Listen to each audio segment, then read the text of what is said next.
Hello rafiki, ni wakati bora kabisa kuwahi kutokea. Asante kwa kutenga muda wako kufuatilia mfululizo wa mafundisho ya Next Level Mentality. Ni wiki nyingine yenye episode nyingine kabisa mpya. Tumeendelea kubarikiwa kwa episode zote zilizopita. Naamini pia episode hii itakuwa ni ya baraka kwako. Mwalike rafiki yako, share naye link. Otherwise, comment, like, subscribe pia kama bado, ili uwe sehemu ya familia ya Next Level Mentality. Umebarikiwa sana. Karibu darasani.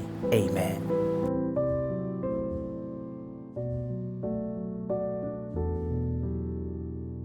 Tuombe. Baba, tunakushukuru kwa sababu ya upendo wako. Asante kwa kutupa nafasi nyingine tena kujifunza leo kwenye darasa letu la Alhamisi. Tunaomba na kupokea kwamba kuna usikifu kwenye darasa hili, hakuna tashwishi kwenye kutoa na kupokea. Macho ya mioyo yetu yanatiwa nuru. Tunaona utimilifu wa kazi ya Kristo ukiwa wazi kwenye fahamu zetu, lakini pia tumeona kazi ya Roho ndani yetu wakati tunajifunza, ikitusaidia kuelewa haya, na mwisho wa siku tuone akizaa matunda kwenye maisha yetu. Katika jina la Yesu tunaomba kwa ajili ya wengine watakaosikiliza na wanaotazama, ya kwamba maarifa haya yasiwapite, lakini yawe na lengo la kuwajenga na kuimarisha katika Kristo, ili waweze kuzaa matunda katika kila kazi njema, katika jina la Yesu. Amen. Tunaendelea na introduction to God's plan for salvation. Na wiki iliyopita tulijifunza kidogo juu ya a believer is God's son. Mwamini ni mwana wa Mungu. Tukaangalia kwa undani wana ni nini, na tulideal na some things ambazo zilikuwa zinasumbuka kutofautisha mwana na mtoto. Mwana na nani? Na mtoto. Lakini tufanye uchambuzi wa kutosha kabisa pale. Lakini leo tunataka tukae kidogo kwenye kitu ambacho kinafanana kidogo. Ukiangalia hizo zinazofuata zinafanana sana. Na mwamini amependwa na Mungu. Basically haina tofauti kubwa na mwana wa Mungu. Mwamini amependwa na Mungu. Kwa mwamini ni mtu ambaye amependwa au amepokea upendo wa Mungu. Pendo la Mungu limemiminwa ndani ya mwamini. Ijapokuwa Mungu amewapenda watu wote, lakini sio kila mtu amepokea upendo wa Mungu. Kila kitu alichofanya Mungu katika ukombozi ni kwa ajili ya mwanadamu. Kila kitu. Msamaha ni kwa ajili ya mwanadamu. Wokovu ni kwa ajili ya mwanadamu. Sio kwamba Mungu ndo alikuwa na changamoto. Kazi ya ukombozi sio Mungu alikuwa anajitahidi kutatua matatizo yake, lakini Mungu alikuwa anatatua changamoto za mwanadamu.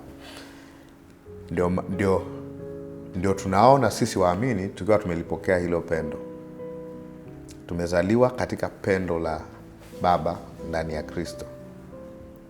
Angalia maneno ambayo Yesu alimwambia Nikodemo kwenye Yohana 3:16. Mstari maarufu kidogo.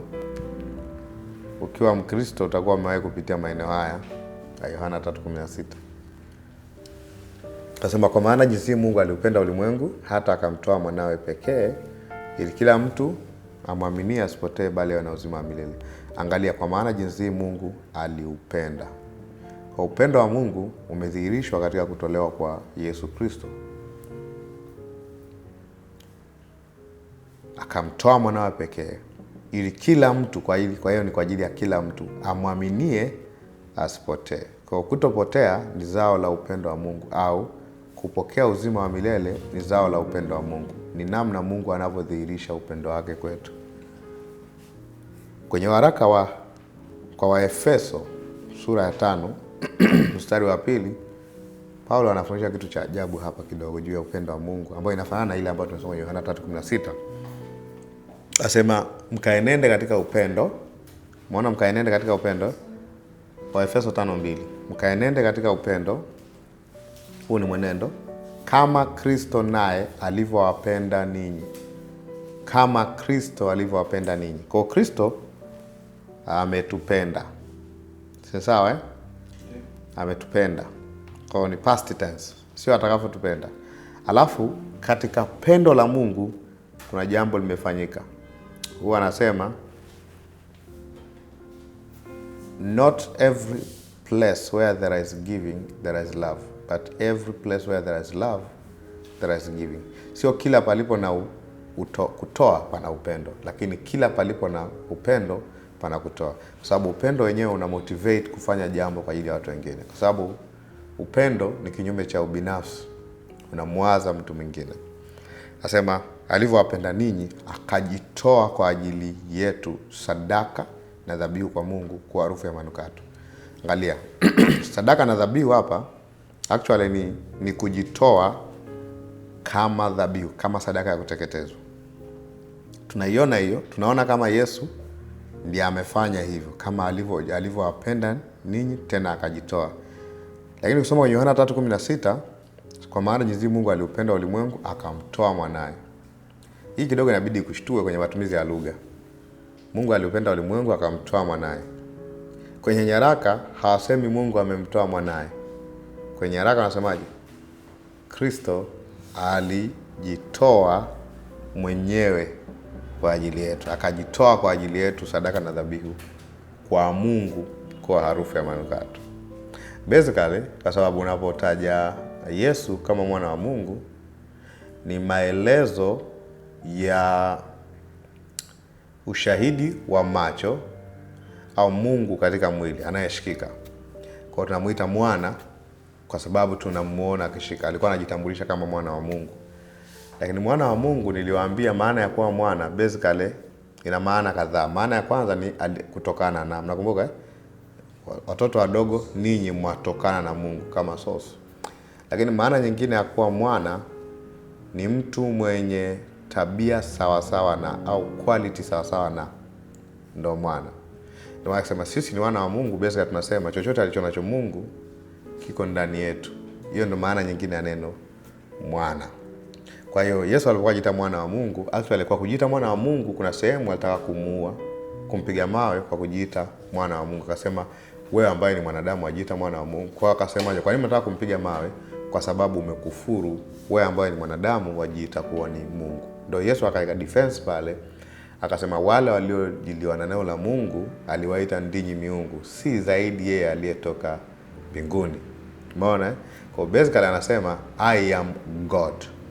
Na amesema mara nyingi sana kwenye Yohana 10 kuanzia 28 pale, nafikiri mpaka 31 mpaka 30.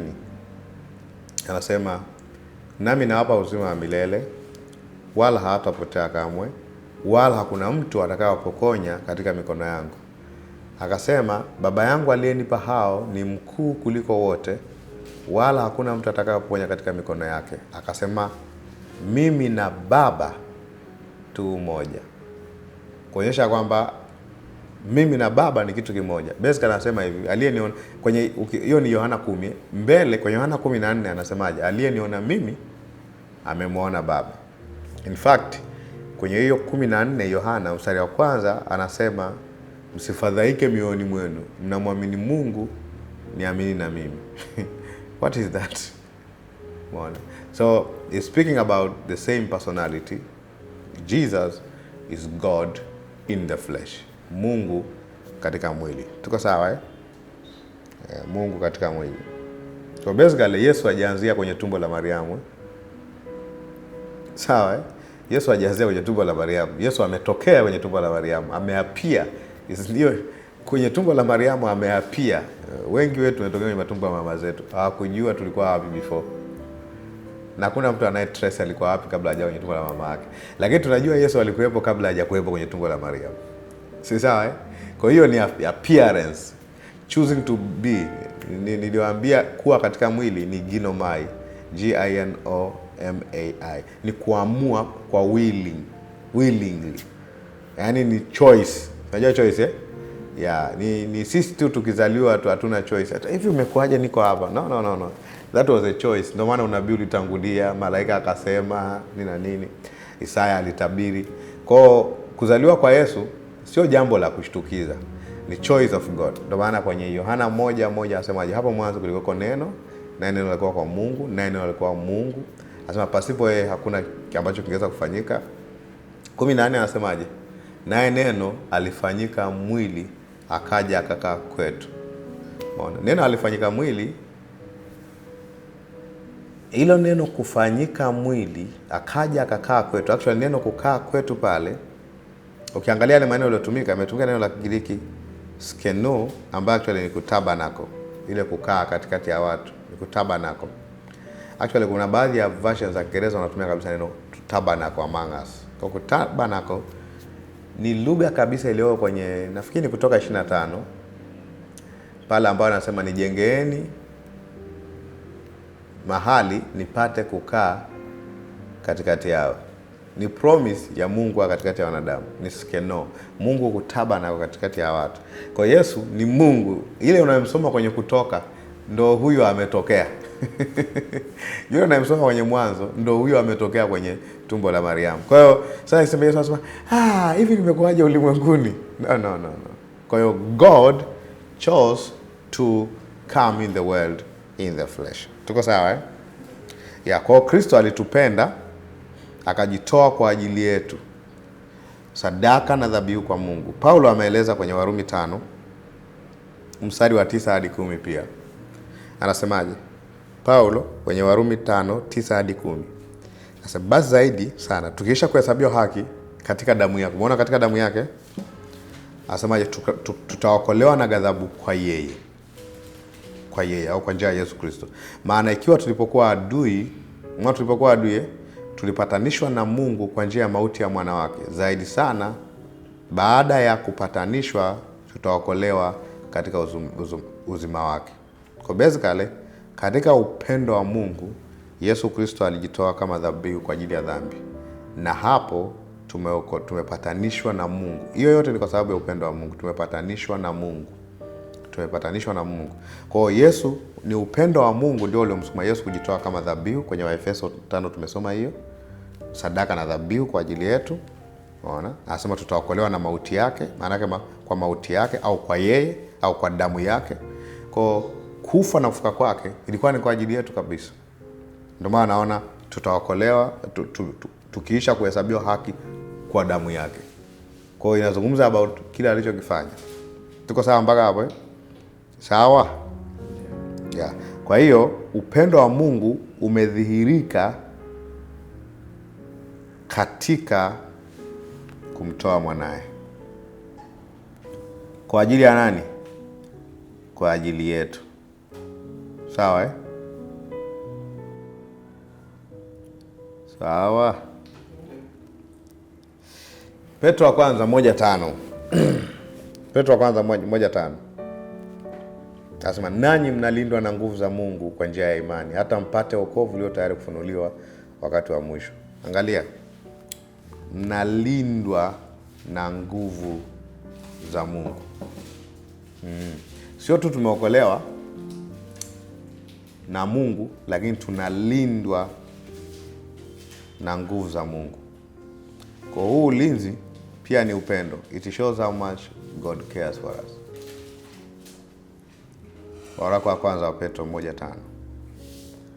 Kwenye Waefeso 1:19 inaelezea quality ya hizo nguvu zinazotulinda. Waefeso 1:19. Waefeso 1:19 nasema, na ubora wa ukuu wa uweza wake ndani yetu tuaminio jinsi ulivyo, kwa kadri wa utendaji wa nguvu za uweza wake. Unaona na ubora wa ukuu wa uweza wake ndani yetu tuaminio jinsi ulivyo, kwa kadri wa utendaji wa nguvu za uweza wake. Mstari wa 20 nasemaje? Kwenye hiyo Waefeso 1:19 20 nasemaje?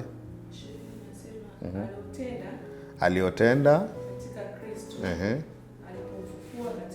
Alipomfufua katika wafu. Akamweka mkono wake wa kuume katika ulimwengu wa roho. Juu sana, kuliko ufalme wote na mamlaka na nguvu na usultani na kila jina litajalo, wala si ulimwengu humu tu, bali na katika roho. Kwa nguvu ambazo zinatulinda ni nguvu zenye nguvu. Tuwe lugha gani? Nguvu zenye nguvu zaidi ya nguvu zingine zote. Anasema juu sana, alafu akataja nguvu zingine. Kwa nguvu za Mungu zilizotulinda ni nguvu iliyomfufua Yesu Kristo, zinazotulinda. Na ndio maana amesema ubora wa ukuu wa uweza wake, alafu ubora wa ukuu wa uweza wake, actually uweza wake ni sawa na nguvu zake, power, sawa? Yeah, ubora wa ukuu wa uweza wake au nguvu zake ndani yetu tuaminio jinsi ulivyo. Kwa nguvu za Mungu ziko ndani ya watu gani? Waamini. Hiyo ni very important. Ndani ya waamini. Kwa concentration of God's power is within the believer. Kwa nguvu za Mungu zinaweza tu kuachiliwa na muamini kwa sababu ziko ndani ya muamini. Hizi nguvu za Mungu zilizotajwa kwenye Waefeso 1:19 mpaka mstari wa 22, actually mpaka 23, zinapatikana ndani yetu, ndani ya muamini, na ni kwa ajili ya faida yetu. Ndio maana kwenye kitabu hicho Waefeso 3 mstari wa 20 amerudia kuelezea hizo nguvu. Amesema basi atukuzwe yeye awezaye kufanya mambo ya ajabu mno. Mbona anafanya mambo ya ajabu? Mambo ya ajabu mno. Mambo ya ajabu mno. Exceedingly, abundantly, above all. Hapo asemaje? Mambo ya ajabu mno kuliko yote tu ambayo tuwazayo, kwa kadri ya nguvu itendayo kazi. Hapo asemaje? Ndani yetu. Kwa hizi nguvu ambazo tumezitaja tangu tulipoanza kwenye Petro wa kwanza 1:5, wa Efeso 1:19, ni nguvu zenye uwezo wa kutenda na zitatenda kazi kutokea wapi? Ndani yetu. Kwa muamini ni headquarter wa God's power. Ni mahali ambapo God's power is concentrated, na hapo ndipo nguvu za Mungu zinatenda kazi kuleta athari katika maisha yake na katika ulimwengu wake.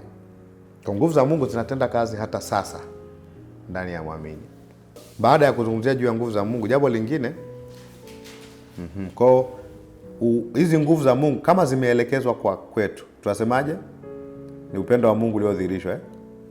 Yes, ni kwa ajili yetu. So this is God love at work. Why Mungu hajatuacha powerless? Ametupa nguvu zake. Kwenye Waebrania 13 mstari wa 5 hadi 6. Waebrania 13 mstari wa 5 hadi 6. Anasema msiwe na tabia ya kupenda fedha, muwe radhi na vitu mlivyo navyo. Hii na discussion ndefu, tutazungumza wakati tunazungumza mwenendo. Kwa kuwa yeye mwenyewe amesema, nataka uone hivi, sitakupungukia kabisa wala sitakuacha kabisa. Hata twadhubutu kusema Bwana ndiye anisaidiaye, sitaogopa. Nataka uone haya maneno, sitakupungukia kabisa wala sitakuacha kabisa. 13:5.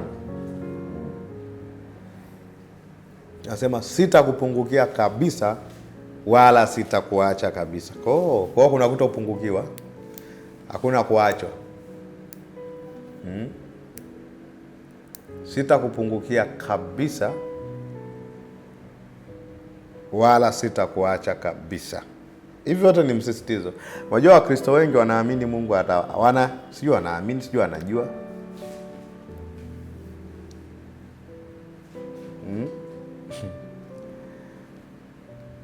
Hivi mtu akikwambia sitakupungukia kabisa,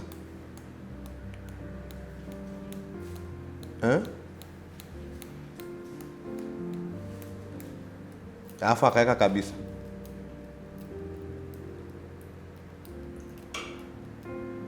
okay, nyewe ukisikia sitakupungukia kabisa unaelewa nasikia nini? Unawaza hela zitapungua au?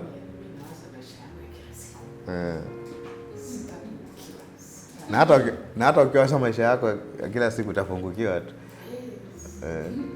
Practically kwenye dunia hii kutokuwa na tatizo la aina yoyote, labda Yesu amerudi. Sio, umeelewa? Kwa sababu hata kama wewe hauna matatizo, utaletewa matatizo yenye matatizo. Yaani practically, kwa sitakupungukia kabisa. Watu wengine anasema sitakupungukia, wanawaza pilau, wanawaza mchele, unga kwenye kwenye kindoo kile, mchele hujapunguka, maji. No, sitakupungukia hapa anazungumza yeye. Mimi, you will have me throughout. Basically, kuwa na Mungu sio kutokuwa na matatizo, lakini bora uwe na matatizo ukiwa na Mungu. That's very important. Umesikia hiyo? Kuwa na matatizo sio kutokuwa na Mungu, lakini kuna tofauti ya mtu mwenye matatizo mwenye Mungu na mtu mwenye matatizo asiye na Mungu. Ina make all the difference.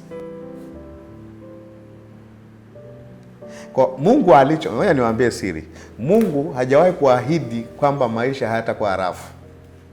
Si kama elewa ila alichoahidi hatakuacha.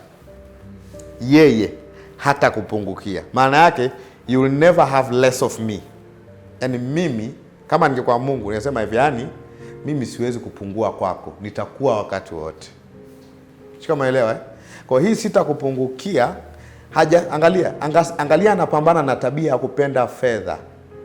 Kupenda fedha hapa anafundisha mwenendo wa mwamini ambao, kwa sababu most of the time, wewe niwape tu usiri, most of the time kinachowafanya watu wa fight mpaka waibe mpaka yani sio mpaka wakwapue. Unajua most of the time ni nini? Kutokuwa assurance na supply. Do you know kwa nini duniani tunahangaika kujiandikisha vitu tuwe navyo? Unahakisha viwanja vimeandikwa jina lako, gari iwe jina lako. Sababu we really value ownership. Maana hatuna uhakika kama tutapata tusipojiandikia, isipokuwa yangu. Sio kama mmenisikia. Ownership, yani kitu kibeba identity yako, yani hii yangu. Umeona na mimi niona kiwanja changu, na mimi niona nyumba yangu, na mimi yani na ngoja niwaambie siri sasa. Kitu ambacho nimejifunza mwaka 2013. Zamani sana. In fact, hakuna mtu anayemiliki kitu chochote duniani.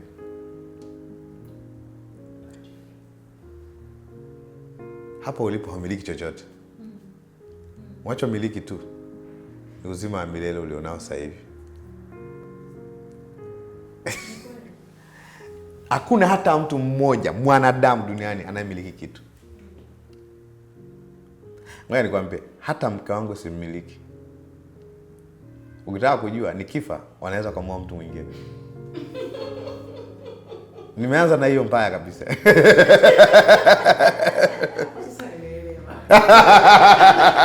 Nimeanza na hiyo. Ningeanza na gari na singeelewa haraka. Si kama elewa anakuwa huru kuolewa na mtu mwingine. Kwa nini? Okay, mimi nimetoa mfano wa mimi kuondoka. Yeye hakitangulia. Natafuta tu mrembo mwingine hapa ambaye anajua kutabasamia vizuri na mchukuu. Umeelewa jamani? So nobody owns something. We own nothing. Paulo aliwaambiaga matajiri kwenye kama sio Paulo, nafikiri Paulo alimwambia Timotheo na Yakobo pia aliandika. Asemaje, tulikuja hatuna kitu, tutaondoka kila kitu. Kwa utakuja kama utaondoka kama ulivyokuja. Kwa basically mambo yote yanapatikana hapa na yanaishia hapa. Umeelewa hiyo? Kwa hakuna mtu anayemiliki chochote. Hata ya mashamba yako, andika, nenda pale manispaa waandike hati 10. Kufa uone. Zitabadilishwa faster. Wao mtu akifa nguo zake zinavogombaniwa. Hizo fedha zenyewe zimeandikwa mali ya BOT, sio ya kwako. Ameapa tu, you have just access on them. Sio kwa nini hapa siri zangu. One of the thing ambao mimi Mungu amenifundisha zamani, anasema never worry about what you don't have. Because when you need, it will come. When you need. Kwa zamani nilikuwa namfundisha mke wangu, unajua uchumi ukiumba unapata. Sasa mtoto ameumwa, tunaendaje? Anasema mtoto akiumwa tutapata hela hapa. Hiyo kwake haiwezi ku make sense. Ila kwangu mimi nishapata training. Kwa sababu mimi nimeacha kazi 2014. Kwa hiyo like no formal employment. Unajua kwa nini watu wanataka formal employment? Wewe na uhakika kuna hela zinaingia mwisho wa mwezi. Wanataka uhakika. Unaelewa maana yake? Yaani kuna assurance ya something. Yaani like okay. Wakati hela zikuwepo tulikuwa tunaishije? Sababu hela hazina miaka mingi ujue. Kwa hiyo cha muhimu ilikuwa ni access, not ownership. Umeona Access. Wewe fikiri dunia hii. Ngoja nikwambie, mpango wa Mungu ilikuwa duniani kuwepo na access, sio ownership. Niwaambie sasa. Kiasi kwamba kinachowafanya watu, ndio maana mtu akiwa na bilioni 1 still atafuta kuiba ifike trilioni hiyo tu kwenye jina lake. That pride of ownership. Sijasema don't own anything, lakini I'm telling you, you have to grow, uanze kutazama mambo namna Mungu anavyotazama. Ndio maana dunia yote amewachia wanadamu. Unajua kama tusingekuwa tunahangaika na ownership, ungekuwa magari yote, ukitoka tu hapo unakuta gari unapanda unaondoka. Unapaki sehemu pako salama, ndio mwingine anachukua anaondoka. Kila mwenye uhitaji bila kuwa na ownership. Life could have become a better place. Lakini sasa kuna mtu ana magari 15, 20, 40 ambapo hayatumii hata yote. Na ukitaka kujua, ngoja niwachekeshe. Kuna mtu Marekani ana nyumba yenye vyumba zaidi ya 50. Na yuko na yeye peke yake na watoto 2. Why are you building all that house? Alafu huwa tuelewe hivi vitu tukiwa vijana. Ukishakuwa mzee ndo akili huwa inarudi. Binadamu alivyo, akichelewa ndo anaamka. Yaani jioni ndo watu wanashtuka kwamba I really don't own anything. Anajikuta akiumwa atapelekwa hospitali na gari moja. Ana mashamba 15,000. Hataki mtu aguse. Hata mwenye shida ambaye analala hataki mpe. Lakini wakati wa kuzikwa watahakikisha wanapokuzikia ni padogo sana. Uko sawa? Watahakikisha wanapokuzikia ni padogo sana. Ukiwa umechoka kabisa, huwezi tena kutembea kuzunguka hilo mansion. Utawekwa kwenye kachumba kadogo. Utagundua kumbe ulikuwa unakihitaji kachumba. Unafia kwenye yako kachumba. Umeelewa manake? Now, the world learned greed. Haiwezi kuelewa hiyo language. Kwa sababu God wanted people to have access. Now, mimi I believe Mungu hajawahi kubadilisha principles zake hata kama dunia imeharibika. Kama mwana wa Mungu, I still believe in access. Wewe ni waache. Tuendelee kwenye somo letu. Ndio anasema msiwe na tabia ya kupenda fedha, muwe radhi na vitu mlivyo navyo. Alafu Mungu hajasema nitakupa fedha. Anasema nimejipa mimi, nimejipeana mimi. Nisema Mungu anakuambia hivi, why are you worried? Why you have me? Sikuwa umeelewa eh? Sikuwa umeelewa eh? Na ndio maana Mungu namna peke yake ya kuponya hofu ni kukuambia niko pamoja na wewe. Soma popote kwenye Old Testament. Akisema usiogope, anamalizaje? Maana nipo pamoja na wewe. Kwa sababu alitaka uwe assured. Yule aliyeumba mbingu na nchi na vyote vilivyomo, dunia na wanadamu walioko, yuko na wewe. Anataka uone ya kwamba I'm not alone. I actually have the most powerful God. Sio, umeelewa eh? Na kwenye Agano la Kale alikuwa anawapa kabisa ahadi. Isaya nafikiri ndiye aliandika. Anasema ujapopita katika maji mengi hata kugarikisha. Anasema niko pamoja nawe. Ujapopita katika moto, mwale wa moto utakuunguza. Uhakika ni kwamba atakuwa pamoja na wewe. Kuna series tujifunza tukasema, sio ni kipindi gani, anasema Mungu anachojua, nafikiri kumsia Kunduchi, Mungu hajui kuacha. Kwa hiyo kama kuna mazingira unaweza ukapita ukafikiri Mungu ameondoka, no. So, ndio maana nasema kuna tofauti ya mtu ambaye anapita kwenye problems, anapita kwenye lack, anapita kwenye troubles, then ana assurance kama Mungu yuko pamoja naye, tofauti na mtu ambaye anaye Mungu. Kwa hiyo our God, hiyo God maana yake ulinzi wetu ni Mungu kwa pamoja na sisi. Hiyo ndo anasema hivi, msiwe na tabia ya kupenda fedha. Amesema mimi sitakupungukia. Basically, what if I don't have money? You'll never forget I have God. Umeona hicho kitu eh? I have God. Ina maana, ngoja niwaambie why I have God is powerful than I have money. Nisikilizeni vizuri.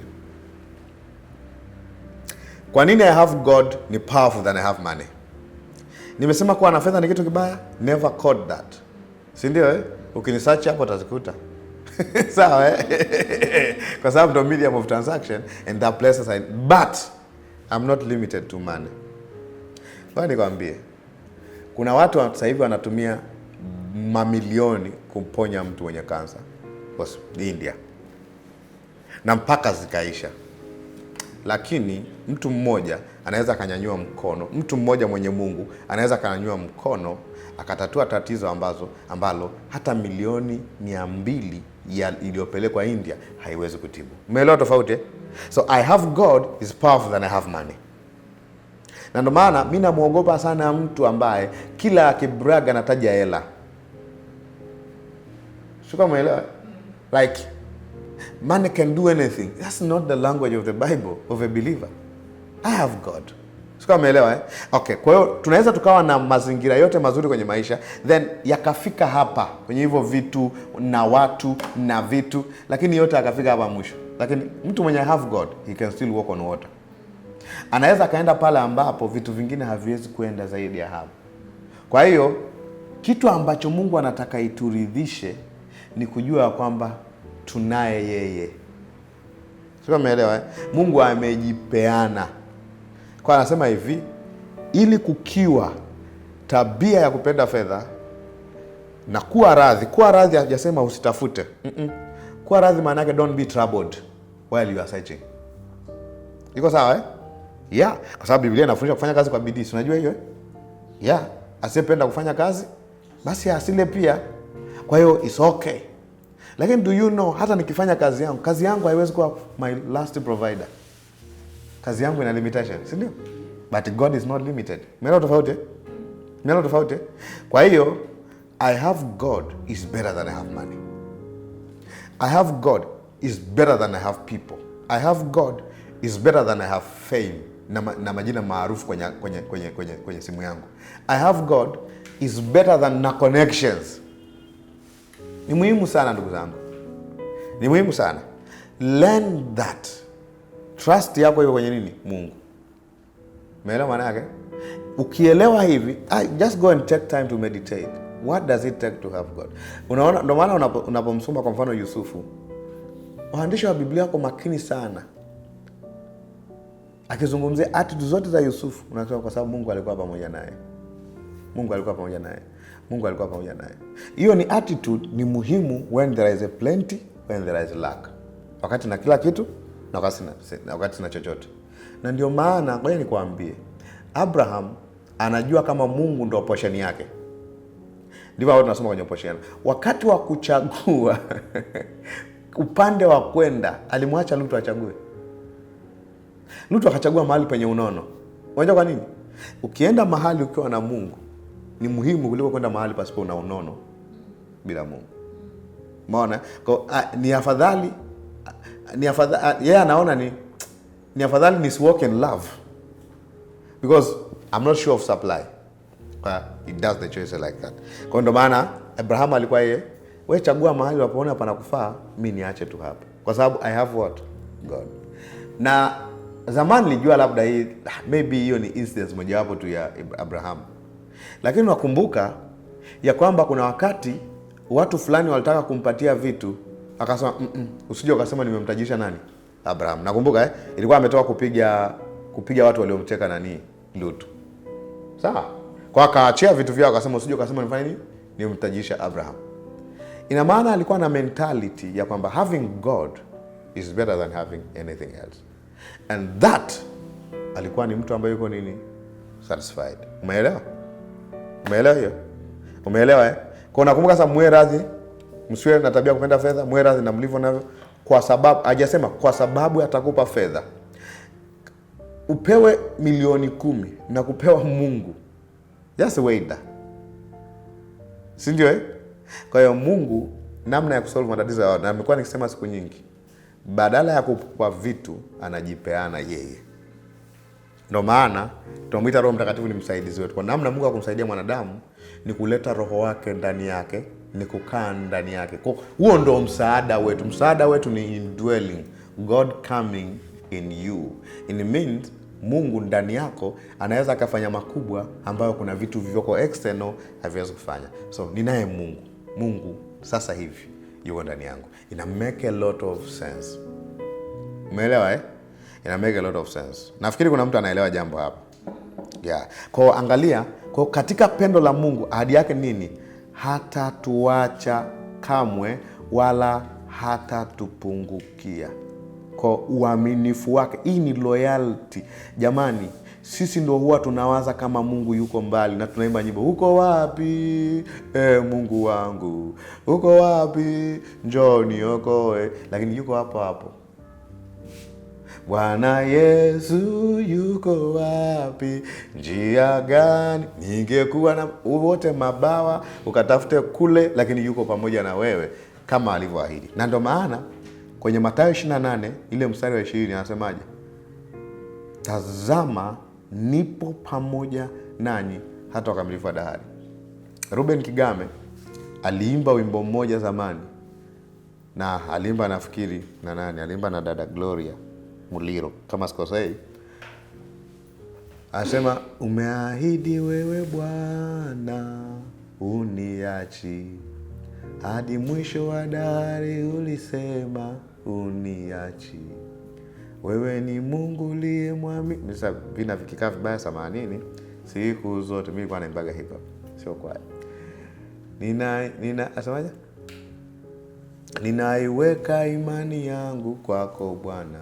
Kwa anasema wewe ni Mungu uliye mwaminifu. Uliye mwaminifu wa nini? Amesema umeahidi hutoniacha. Kwa wewe ni mwaminifu. Maana yake nikiona Mungu amesema sitakuacha wala sitakupungukia, that's what is required. Nilikuwa namsikiza juzi clip moja ya mtumishi wa Mungu Reinhard Bonke. Amesema ameishi miaka zaidi ya 10 na ngapi, miaka mingapi ametaja pale, akiwa Mkristo ambaye kila akiomba alikuwa anamuomba Mungu asimwache. Mpaka aliposoma Mathayo 28:20. Akasema, amesemaje? Nipo pamoja nanyi hata ukamilifu wa dahari. Akasema, kumbe Mungu pamoja na mimi. Kama yuko pamoja na mimi, ndo hapo ndipo alipoanza kuperform miracles. Alianza kuelewa kwamba Mungu kumbe yuko pamoja na mimi. Hayuko mbali. Yeye ni Mungu aliye karibu. Na ukaribu wetu, unajua, ni zaidi ya nguo kwenye mwili. Basically, huko ni kuunganishwa kwa kitu kimoja. Huo ndo ukaribu wa Mungu. Sawa Na kuna sisi tunajifunza a believer has access to God. Hiyo ni kuwa mamoja na Mungu. Na iko vizuri kwenye Wakorintho wa kwanza 6:17. Aliyeungwa na Bwana ndio pamoja naye. Ndugu zangu, we carry the presence of God.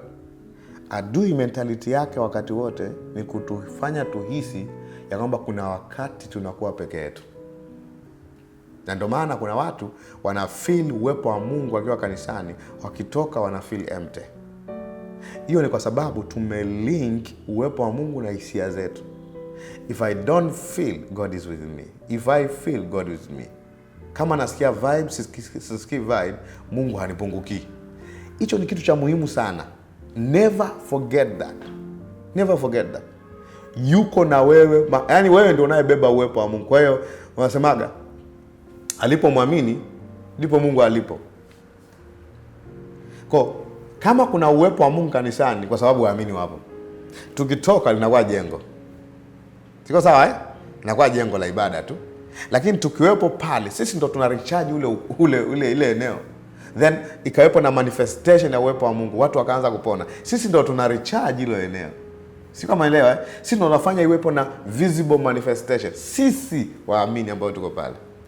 Kwa hiyo, whether kuna vibe au hakuna vibe, whether unapita kwenye maji mengi au unapita kwenye moto, whether uko peke yako au uko na watu, whether uko nyumbani au barabarani au kanisani, you are united with God in Christ. Never let the enemy take that. Kumbuka siku zote, kinachowafanya watu wa hofu ni kuhisi ya kwamba sitoshi.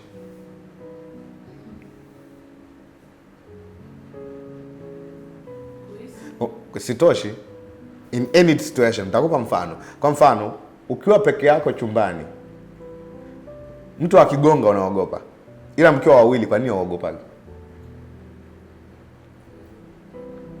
Maana una draw confidence kwa uliye naye. Kama umewahi kusikia hiyo? Yeah. Ndio maana watu wengine bwana damu mmoja akasema, yani hata mimi hata kama nikiwa tu hata kama ni mtoto mdada sasa. Hata kama nilikuwa na mtoto mdogo wa kiume, nakuwa na ujasiri kuliko nikiwa peke yangu. Yani hata kama hawezi kumpiga mtu, sijui alikuwa anamaanisha nini. Wanawake wataniambia huko mbele. Unaona like kila mtu duniani ana draw confidence from sehemu. Sio kama umeelewa Ana draw confidence kutoka nini? sehemu. Okay. Sehemu gani ambayo una draw confidence kubwa kama sio katika Mungu? Umeelewa eh? Sio umeelewa eh? Kwa hiyo nikijua nina Mungu ina make a lot of sense. Unanielewa? Na draw confidence yangu. Kwa baada ya kuogopa nasema ninaye Mungu. Ninaye Mungu. Ninaye Mungu. Ninaye Mungu. Ninaye Mungu. Tuko sawa eh? Kwa Mungu mwenyewe sasa amesema no, sitakupungukia. Kwa nini? Hii tabia kupenda fedha is not sio kutafuta fedha basi. Hii ni unusual appetite. Okay. Nitakula nini kesho? Hilo ni swala la msingi. Sawa. Okay, fikiria sasa uko na Yesu. Katika mwili, yule Yesu alikuwa anapita Yerusalemu. Alafu amjui mtakula nini kesho. Hivi utawaza kweli? Utakuwa worried. Tuseme neno worried. Utakuwa worried. Yes, yule ambaye juzi aligeuza ulipokuwa pale mlimani, nyikani. Aligeuza mikate na samaki zika multiply. Ukiwa naye unajisikiaje? Sasa, una relax, si ndio eh? Sasa hivi maji sasa Petro akiugua hapa. Yaani unamuuliza Yuda, kwenye account kuna kitu? Anambia hamna kitu. Sasa jamani, tunatembeaje hapa kwenye account hamna kitu eh? Imagine sasa Yakobo pale kangatwa na nyoka. Tutamtibu na nini? Uko na Yesu hapo eh? Utajiuliza hayo maswali? Kwa nini ujiulizi? Atafyatua tu, ndio.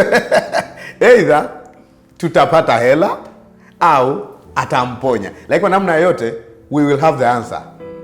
Umeelewa maana yake? Ina make sense? Aha. Kwa hiyo mkipita sehemu ukaambiwa hapa kuna maji, tutavukaje? Alafu na jamaa juzi nimeona akitembea juu ya maji akija kwenye mashua kocha. Sasa tutavukaje kuelekea ng'ambo? Hapo ndani kuna kimbunga, tunaelekea Zanzibar, lakini mamlaka ya TMA, mamlaka ya hali ya hewa imetangaza kwamba kuna kimbunga kinaelekea huku kinaitwa majina kwa majina ya kike sijaelewa kwa kweli. Kimbunga mmoja tumesikia na kimoja kinaitwa Jobu. Zingine zote za kike, Katrina. Jobu ndo ametuharibia. Jobu ndo ametuharibia. Lakini zingine ni Katrina, Hidaya, sijasikia Haisha bado. Umeona? Sasa unasikia alafu Yesu anapita. Unakumbuka kuna siku tulilala kwenye mashua. Tukamwambia Bwana amka, alafu akanyosha mkono hivi akatulia. Okay, mkiwa mnaelekea Zanzibar, alafu ukasoma Facebook Tanzania Meteorological Agency. Wamesemaje? Bahari ya Hindi imechafuka. Waambieni watu wasisafiri leo. Na mko katikati mnaelekea Zanzibar kwenye boti. Na Yesu yuko pale. Unasemaje?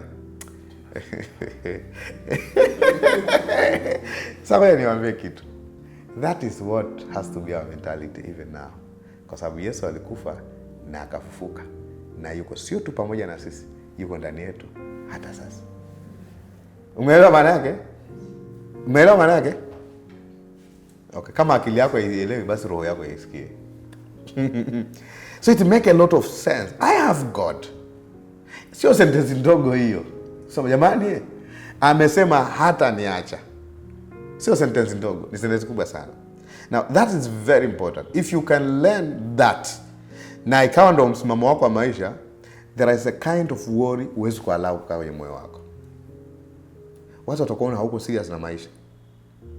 Kwa sababu most of people are worried of tomorrow. Wanaogopa nini kitakachotokea kesho. Kwa hiyo wamekaa kwenye mazingira hivi ya kwamba sijui itakuaje. Kwa do you know watu wanafanya maamuzi hasty kwa sababu hana uhakika like what will happen tomorrow. Kwa inabidi afanye tukio lote fulani leo sababu hajui what tomorrow may provide. Tunaelewana mpaka hapo? Ina make sense? Yes. Oh, yeah. Kwa ni muhimu sana. Kwa ndo maana sasa kumbe kuna mstari hapo mbele. Kwa nimeusahau. Ndo maana kwenye Wafilipi 4 mstari wa 6 na wa 7 amesema kitu cha msingi sana hapo. Amesema msijisumbue kwa neno lolote. Mbona neno msijisumbue pale, kwa Kiingereza anasema hivi, do not be anxious. Neno anxious pale ni to worry or to care too much. Do not be anxious. Anxious ni hapo napataka neno anxiety. Unajua anxiety ni msongo wa mawazo, si ndio? Msiwe na anxiety kwa ajili ya neno lolote. Sasa bali katika kila neno fanya nini? Kusali na kuomba. Kwa nini kusali na kuomba ni muhimu? Kwa sababu kusali na kuomba ndio namna ya kufanya nini? Ya ku fellowship na Mungu, ambao kwenye hiyo fellowship ndio una release nini? Nguvu za Mungu. Kuomba kwake mwenye haki kwa faa akiomba kwa bidii. Amplify inasemaje? A prayer effectual fervent prayer of a righteous man makes tremendous power available, dynamic in its work. Inaachilia nguvu. Kwa nini maombi ya waamini yanaachilia nguvu? Kwa sababu Mungu anatenda kazi ndani yao. Kwa wanavyoomba ndio wanaachilia nguvu za kucombat hizo situation. Kwa unaomba kwa confidence ya kwamba kuomba kwangu kunakuwa na nguvu kwa sababu Mungu yuko ndani yangu. Kwa ninavyoomba naamrisha, nabadilisha, nageuza mambo na mazingira kwa sababu Mungu yuko pamoja na mimi. Pamoja na kushukuru, hajasema tuchukane na Mungu. Anasemaje? Na amani, angalia product yake, na amani ya Mungu ipitayo akili zote itawahifadhi mioyo yenu na nia zenu katika Kristo Yesu. Maana yake you should never worry. Iko sawa eh? Basically kupewa hivi vitu ni kuonyesha kwamba Mungu anatujali sana. Iko sawa eh? Anatujali sana. Kwa hiyo hataki tusumbuke. Nimesema hivi, kutafuta hela, kufanya biashara sio kusumbuka. Kusumbuka ni pale ambapo unakuwa overwhelmed na vitu ambavyo you cannot control. Akili yako inahangaika na vitu ambavyo iko control. Ndio maana prayer ndio namna ya kushirikiana na Mungu katika utendaji wako. Kwenye Wakolosai 3:16 anasemaje? 15. Wakolosai 3:15. Akasema na amani ya Kristo iamue mioyoni mwenu, ndio mlioitiwa katika mwili mmoja, tena iweni watu wa shukrani. Ni vigumu kuwa na shukrani wakati unalalamika, si ndio eh? Wakati una worry. Sababu worry wenyewe inaonyesha you don't trust. Unasemaje thank you God unapopitia changamoto wakati you are worried? Wezi. Hata kusema utasema kinafi. Kwa basically kwa sababu ya pendo lake Mungu ametupa nini? Amani yake. Amani ya Mungu ipitayo fahamu zote. Tena ndio inayo tuongoza. Wathesalonike wa pili, mlango wa pili, mstari wa 16. Wathesalonike wa pili, mlango wa pili, mstari wa 16. Na Bwana wetu Yesu Kristo mwenyewe na Mungu Baba yetu aliyetupenda, umeona aliyetupenda eh? Akatupa faraja ya milele na tumaini jema katika neema. Angalia, faraja ya milele, eternal hope. Ndio maana muamini haogopi kufa. Kwa sababu ana tumaini jema na faraja ya milele katika Kristo. Sawa eh? Yeah. Katika Warumi 8:34 tutasoma na Waebrania 7:21 zinahusiana na waraka wa kwanza wa Yohana 2:1-2. Warumi 8:34, Waebrania 7:25, waraka wa kwanza Yohana 2:1-2.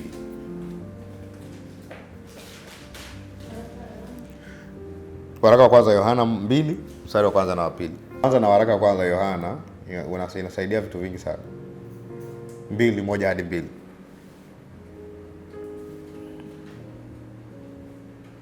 Inasemaje?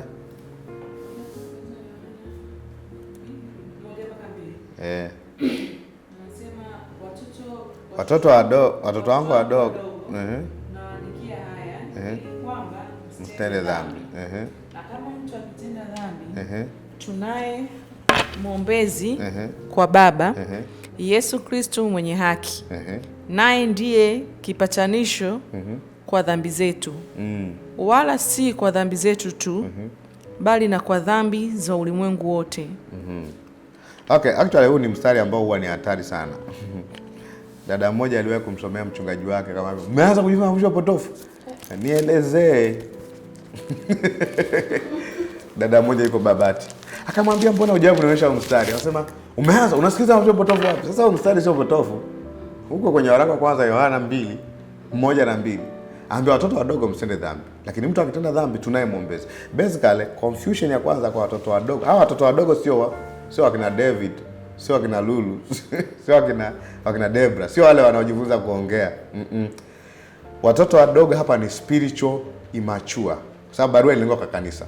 Kwa ni wale watu ambao hawajakomaa kiroho. Basically changamoto ya mtu ambaye ni ametoka kuamini mara nyingi ni sin conscious. Yaani vipi nikitenda dhambi itakuwaje? Okay, ijapokuwa Yohana anawasihi kwamba wasitende dhambi, lakini anawaambiaje?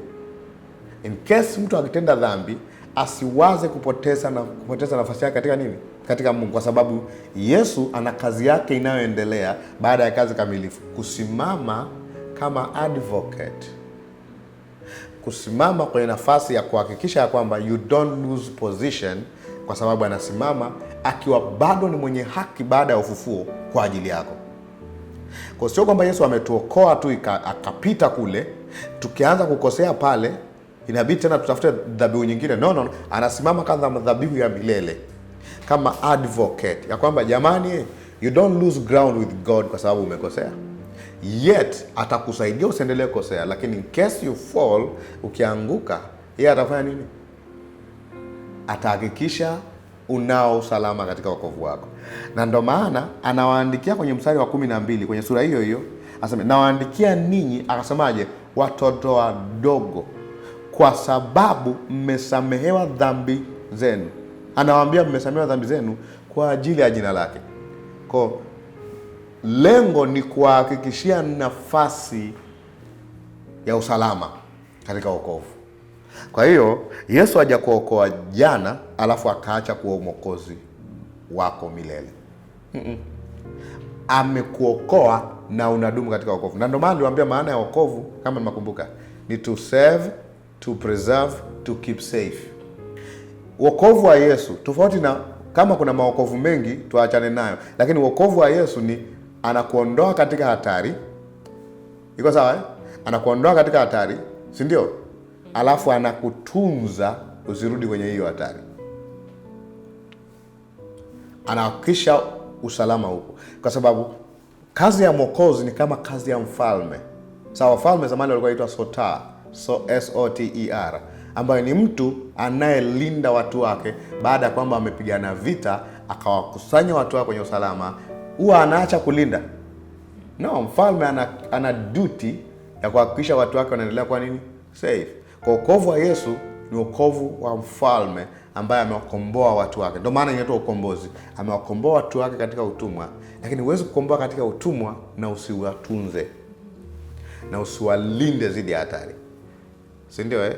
Kwa Yesu ametuokoa na anabaki kuwa mwokozi wetu. Sio aliniokoa siku ile, sasa hivi niliwaambia hivi, wokovu wa Yesu sio kama wokovu wa kutoka mtoni, unatolewa kwenye maji, unatapishwa maji, alafu mtu anambia rudi nyumbani kwenu. Mahali ambapo unaweza ukarudia kwenye maji, ukazama tena, mwokozi anakuja tena. No. Akikuokoa anakaa na wewe ili usirudi tena ulipotoka. Kwa maana anasemaga hivi, hakuna siku muamini au mtakatifu ataitwa mwenye dhambi hata kama akikosea, kwa sababu hana uwezo wa kujirudisha kwenye square one alipotoka. Hana uwezo. Unajua kwa nini? Sio kwa sababu hawezi kukosea, kwa sababu ya nguvu ya mwokozi. Hawezi kubadilishwa identity kwa sababu roho wa Mungu ataondoka. Si ndio eh? Hawezi kwa sababu ya nguvu ya dhabihu au nguvu ya mkombozi. Mwokozi mwenyewe ana uwezo wa kustand baada ya kuwa amemwokoa. Ndio maana anasema Yesu Kristo tunaye msaidizi. Neno msaidizi pale ni parakletos au advocates. Basically parakletos inatumia kwa Roho Mtakatifu eh? Alikuwa inaitwa allos parakletos. So, Roho Mtakatifu inaitwa allos parakletos. Another comforter, allos parakletos. ALLOS allos. ALLOS allos alafu parakletos. Andika kama unaandika lugha ya mtaani, parakletos, P-A-R-A-K-L-E-T-O-S, parakletos. Allos parakletos. Hiyo ndo another comforter au another helper, msaidizi mwingine ambaye hana tofauti na Kristo. Ndio maana allos pale. Sawa Kwa hiyo kitendo cha kwamba una roho wa Mungu ndani yako, maana yake una uhakika kwamba kama wewe ni mwana wa Mungu unabaki kuwa mwana wa Mungu, kama wewe ni mtakatifu unabaki kuwa mtakatifu, kama umeokoka unabaki kuwa umeokoka. Hakuna siku unakuwa haujaokoka. Siko sawa Hiyo ndio nafasi ambayo Yesu anaifanya hata leo kwa waamini. Si ndio? Advocate. Sawa? Ndio maana anambia nawaandikia msitende dhambi. Kwa nini anambia tunao advocate? Kwa sababu sin conscious can pull people was act kwenye their faith, wakaanza kuishi kama vile hawajawahi kuokolewa. Ndio maana kwenye Waebrania 7:25 sasa, ambao tuliandika mwanzoni, Waebrania 7:25, ametumia nafasi hiyo hiyo ya Yesu, anaita maombi pale. Kule amesema tunaye mwombezi Kwa hiyo Yesu anafanya maombi sasa hivi, anainama, anainuka, anafunga. No. Hii ni resurrection effect. Sio mafungo. Angalia. Naye kwa sababu hii aweza kuwaokoa kabisa. Unaona kuwaokoa kabisa Warumi 7:25. Mbona Warumi 7:25? Umefika? Naye kwa sababu hii aweza kuwaokoa kabisa wao wamjao Mungu kwa yeye, kwa njia ya Yesu Kristo. Anawaokoa namna gani? Kabisa. Umeona kabisa Kabisa ni uhakika pale, si ndio? Sawa Kabisa ni uhakika pale. Aweza kuwaokoa kabisa wao wamjao Mungu kwa yeye, kupitia Yesu Kristo. Maana yu hai, angalia, yu hai siku zote. Kwa Yesu alipofufuka hakufa tena. Unaelewa Yu hai siku zote ili awaombee. Awaombee nini? Mkumbuka kazi yake hii, kwamba wokovu wao ubaki wa kuwaokoa kabisa, sio wokovu unaopotea. Kwa hiyo kama wokovu ukipotea, hii kazi ya kuomba ya Yesu hapa, ambayo sio maombi ya Baba katika inafanya ni inakuwa haina maana, inakuwa hafanyi vizuri. Kwa kusema muamini atapoteza wokovu, unasema advocate. Yesu is no longer an advocate. Alipofuka tu akasema mmeokoka inatosha, bye bye, jitahidini kupambana huko, msikosee. No. Kwa sisi ni sababu ya yeye kuwepo na kutuombea. Yesu actually anasimama milele, ndio maana hafi, kama mwanasheria wetu. Anahakikisha ulinzi na usalama wa wokovu wetu. Ulinzi na usalama wa wokovu wetu, kwa sababu yuko hai milele.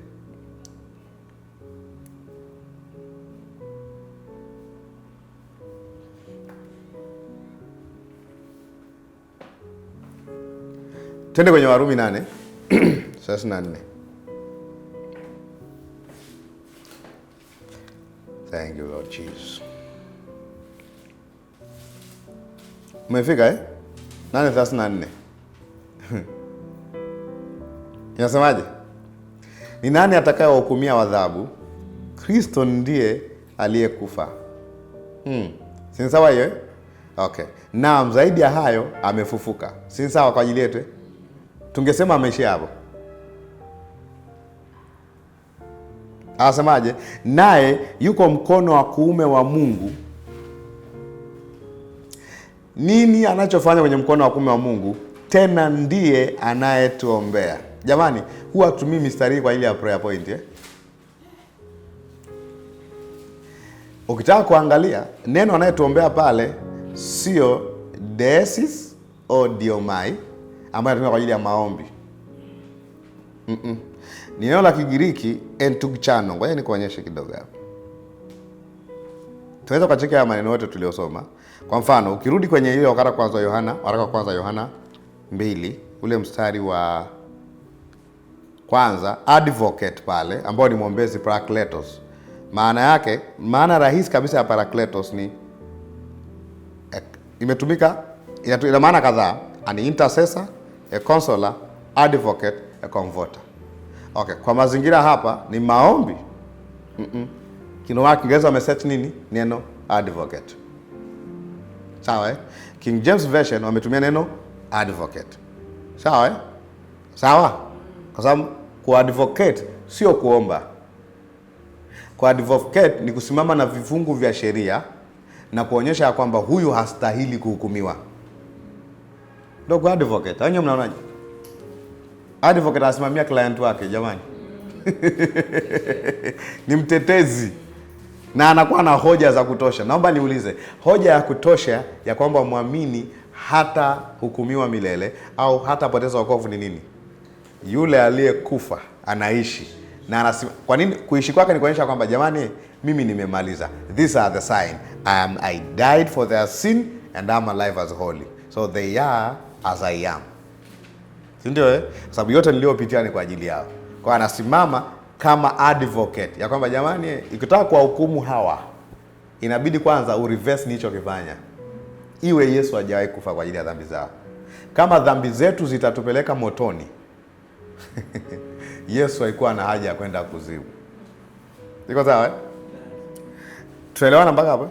Yeah. Au wasema hivi, kama muamini akitenda dhambi ataenda motoni, Yesu ambaye hakutenda dhambi, kwa nini alienda kuzimu? Kuzimu ilikuwa ni kwa ajili ya nani? Yule mwenye dhambi. Na nani alienda huko? Yeye. Okay, aliyemwamini Yesu akikutwa kule ni kwa sababu hawajamwamini Yesu. Iko sawa nimesema nimesema okay. Okay, ngoja niseme hivi. Ukimkuta mtu yoyote kuzimu, shida yake itakuwa moja tu, hakumwamini Yesu. Sio kwa sababu amekosea chochote. Kosa lake litakuwa ni kwa sababu hakumwamini yule aliyekufa na alienda pale kwa ajili yetu. Hivi unajua, ngoja sitaki leo kwenda. Jesus actually went to hell for us so that we cannot go hell. Jamani, haiwezekani ukawa na akili timamu ukapewa adhabu mbili. Yaani huyu afungwe kwa sababu ya deni lako na bado ukafungwa kwa sababu ya hilo deni. Inabidi huyo mtu awe nini? Ni hukumu, ni hakimu dhalimu. Na hiyo hukumu inakuwa sio hukumu ya haki. Si sawa Iko sawa Yeah. Kwa kwenye hiyo tumeshaelewa ni advocate Okay, twende kwenye hiyo Warumi. Kwenye Warumi 8:34. Make intercession pale ni entukchano. Spelling yake ni ENTUGCHANO.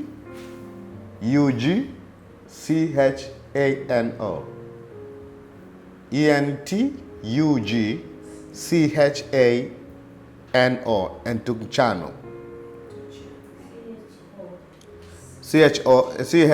CHANO mwishoni. Chano mwishoni. Lazima usemeke chano. Ya entukchano. Actually sio prayer hizi.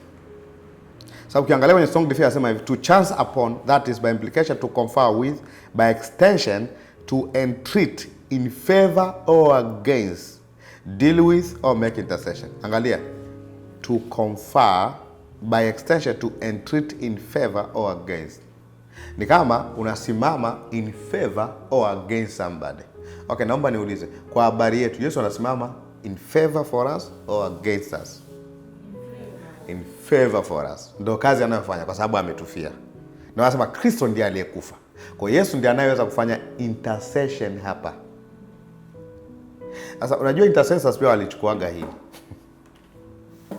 Wafahamu intercessors wana maombi Kuomba jamani kitu kizuri. Lakini naweza wakatumia term tofauti. Intercessors, kwa mfano Tanzania tuna ma-intercessors ambao wao majanga yakianza kutokea wanaenda kumsihi Mungu, kutuliza hasira ya Mungu juu ya watu. Kwa kazi ya ma-intercessor ni kusimama kati ya Mungu na wanadamu. Cheo kikubwa sana. Cha hatari sasa. Kwa hiyo maana yake inabidi wawe wasafi sana, ili wakisimama mbele za Mungu aseme mwanangu nimekuelewa. Nataka niwakunguta lakini yaani wewe umenibembeleza sana. Wengine wanaitwa wanawake waombolezao. Wakilia Mungu anasema nimesikia. Usilie tena. Well, like a lot of things vyatengenezwa nje ya misconception na confusion. Kwa hiyo Biblia inasema vizuri, mpatanishi kati ya Mungu na wanadamu ni mwanadamu Yesu Kristo. Sawa Yeye ndiye ana qualify kwa sababu hakuwahi kufanya dhambi, hakuwahi kukosea. Kwa akisimama kama mpatanishi, anasema actually kupatanishwa huo sio maneno, sio maombi, sio kilio, sio mafungo, alikufa. Sasa mshahara dhambi ni nini? Ni mauti, sio kilio. Mshahara dhambi sio maombi. Kwa Yesu anasimama kama mpatanishi kati yetu. Anasimama in favor of us. Na asimami peke yake, anasimama kwa damu yake, kwa dhabihu yake, kwa mauti na ufufuo wake. Anasema look at my work. Kwa ni ushahidi ya kwamba dhambi zetu zimeshughulikiwa milele. Tuko sawa Kwa pala anatumia neno entukichano. Nafikiri tukicheki kwenye Waebrania ile 7:25 tunaweza tukapata neno lingine pale. Kwa pale ni parakletos, hapo ni entukichano. Lakini zote kwenye context nazungumza intercessory ministry of nani? Of Jesus. Hapo sio prayer. 7 ni kazi ya kisheria. 7:25 Waebrania asemaje? Whereby is able also to save them to the uttermost that coming to God by him he liveth to make intercession. Unaona? Ni entukichano imetumika hapo pia. Kwa entukichano imetumika pia wapi? Kwenye huu mstari. Kwa entukichano imetumika sehemu actually 3 kwenye Biblia. Tumeelewana mpaka hapa Yeah. Kwa hiyo ndo intercessory ministry of Jesus. Kwa hiyo tayari hilo ni pendo la Baba. Haleluya.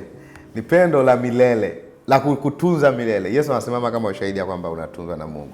Na ndio maana kwenye waraka wa kwanza wa Yohana 3:1 tutasoma na mstari wa 2. Inasemaje? Tazameni ni pendo la namna gani alilotupa Baba kwamba tuitwe wana wa Mungu, na ndivyo tulivyo. Kwa sababu hii ulimwengu hatutambui kwa sababu hakutambua yeye. Kwa hiyo tayari ni kwa sababu ya pendo la Mungu sisi ni nini? Wana wa Mungu, si ndio? Wapenzi, sasa tu wana wa Mungu, wala haijadhihirika bado tutakavyokuwa, lakini tunajua kuwa atakapodhihirishwa tutafanana naye kama tulivyo. Kwa hiyo anasema hivi, pendo la Mungu ndilo linalotupa uhakika ya kwamba hata baadaye tutakapobadilishwa ni kwa sababu ya huo upendo.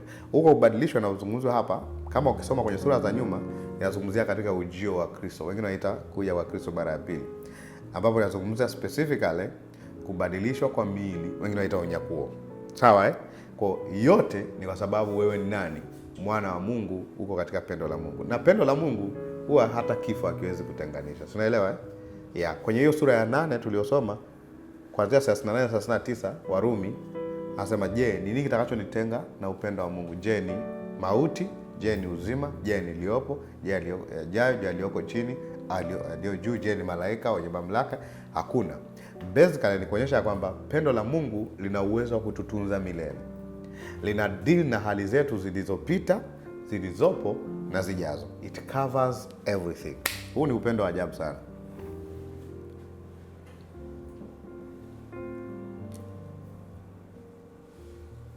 Umeona Kuna mama mmoja aliwahi kuimba wimbo ninaokumbuka kichwani hapa. Anaitwa nani? Neno Mungu ni pendo la ajabu. Neno Mungu ni pendo la ajabu. Ni Mkenya. Pendo ambalo sikuona ulimwenguni. Shamsahau jina lake. Kwenye waraka wa kwanza Yohana 4:9 hadi 10. Mbele tu hapo mbele waraka wa 3 wa Yohana. Waraka wa kwanza Yohana 3. Waraka wa kwanza Yohana 4:9 hadi 10. Nasema katika hili pendo la Mungu lilionekana kwetu. Mungu amemtuma mwanae pekee ulimwenguni ili atupe uzima kwa yeye. Hili ndilo pendo, si kwamba sisi tulimpenda Mungu, bali yeye alitupenda sisi, akamtuma mwanae kwa kipatanisho kwa ajili ya dhambi zetu. Mnakumbuka kwenye mstari wa sura ya 2? Mstari wa kwanza na wa 2. Yeye ndio kipatanisho kwa ajili ya dhambi zetu.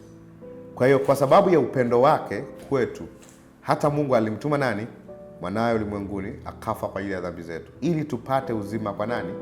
Kwa yeye. Kwa basically huku kupatanishwa ni Yesu kutolewa kama fidia kwa ajili ya dhambi zetu. Sawa ni Yesu kutolewa kama fidia kwa ajili ya dhambi zetu. Tuko sawa mpaka hapo Yeah. Sasa unaona upendo wa ajabu. Naomba tujue pia kwamba upendo wa Mungu kwetu ndio sababu ya sisi kuwapenda wengine, au ndio sababu ya sisi kumpenda Mungu na kuwapenda watu wengine au watakatifu.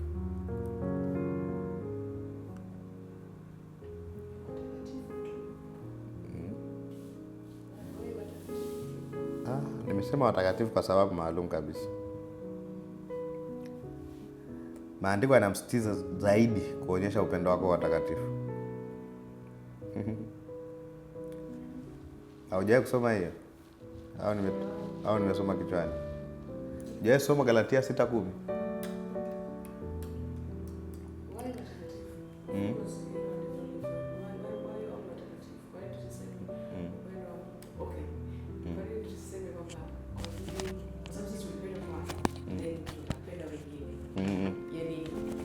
Penda wengine. Kwani anasema tutapenda wengine? Si umesema watakatifu si ni walokole? Wanini walo? Sijasema asipende wengine. Sisitizo ni kupenda watu wote, hasa jamaa ya waaminio. So hasa particular waaminio. Yaani wewe kwenda kwenye kwanza kutafuta kituo cha watoto yatima kupeleka chakula, wakati kanisani kuna watu wanalala njaa, ni unafiki wa kiwango cha PhD. Yaani watu waliojaa roho. Kwa sababu hilo unaweza kumpa chakula na asimpokee Yesu. Kwani Yesu alikuwa hapa watu mikate na hawakuamini? Kwa unaenda kuwalisha mashetani, masanamu, watu wasio na roho wa Mungu, watu waliokufa katika roho, watu wasio na uzima wa milele. Na kuna mtu mwenye uzima wa milele ameshindwa kwenda uinjilisti kwa sababu hajala siku 2. Si ndio? Sasa elewa kwa Wakristo wanaanza kuhangaika kutafuta vitu vya watoto yatima. Hii wakati kanisani kuna watu wanatembea peko. Clear church kwanza. Hiyo ndio mpango wa Biblia. Clear church kwanza. Wakati misaada inapelekwa kwenye wakati wa njaa, ilikuwa inapelekwa misaada kwenye nini? Makanisa. Kwa hiyo focus hawa waamini. Haina maana muamini akimkuta mtu ana njaa asimpe. Lakini wewe unaanza kuwatafuta wenye njaa wakati kanisani wengi hawana. Una nguo pale umevifurumua. Wadada wanakuaga na nguo moja, wakingua wanavaa mara moja tu, watavaa milele. Unazimekaa pale mpaka zimeanza kunukia fungus. Alafu unazichukua, unaenda kupeleka kule kwenye kituo cha watoto yatima kule Vigwaza. Na kanisani kwenu kuna dada amefunga nani? Yani unaelewa maana yake? Kuna mkaka anakuja, viatu vinafanya nini? Vinacheka. Yuko sana. Na wakati mwingine ni mhubiri. Yuko bana ubiri pale. No, it was make sense. Sawa Yeah. It was make sense. Na bado mna misemo mnatumia Kiswahili. Nini anze nyumbani? Charity begins at home. Mbona mtumii hiyo? Yeah, so it's very important. Why are we seeking? Unatafuta the need kwa tochi. No?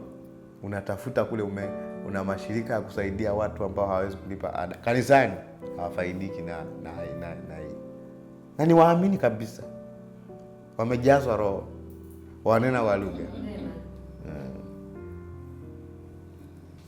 Umeelewa Kwa priority believers. Yes.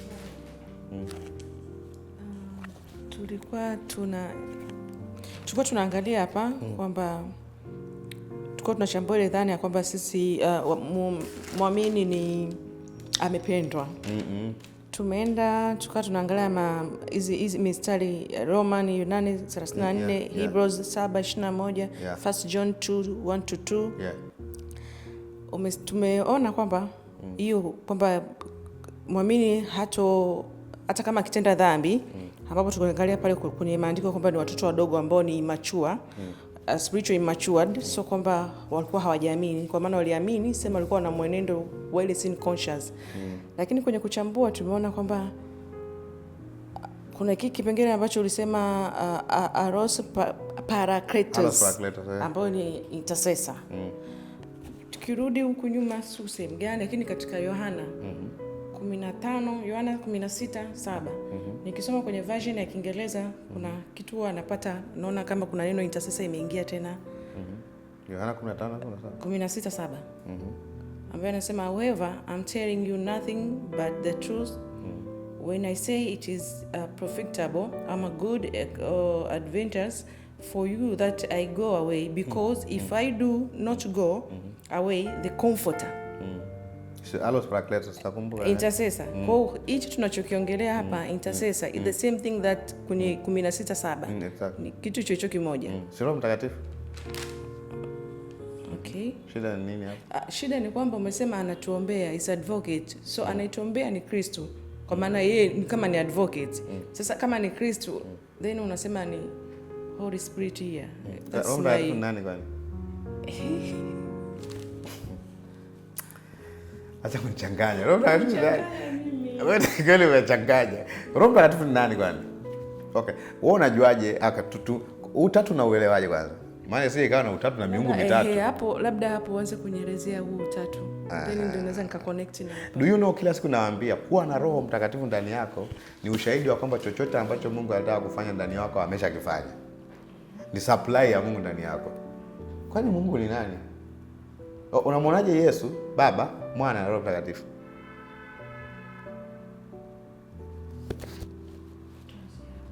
Tuanze hapo.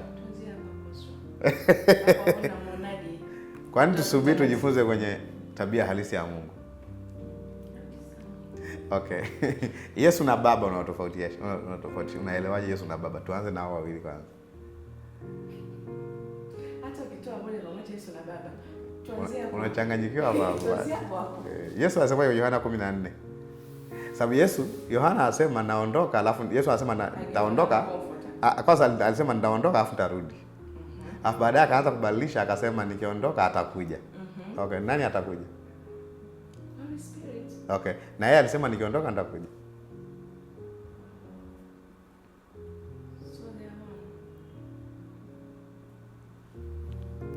Okay. Kwa unafikiriji ndani yako una Yesu, alafu na Roho Mtakatifu. Alafu na Baba. Kwa hiyo Yesu amekaa hapa, Roho Mtakatifu amekaa hapa.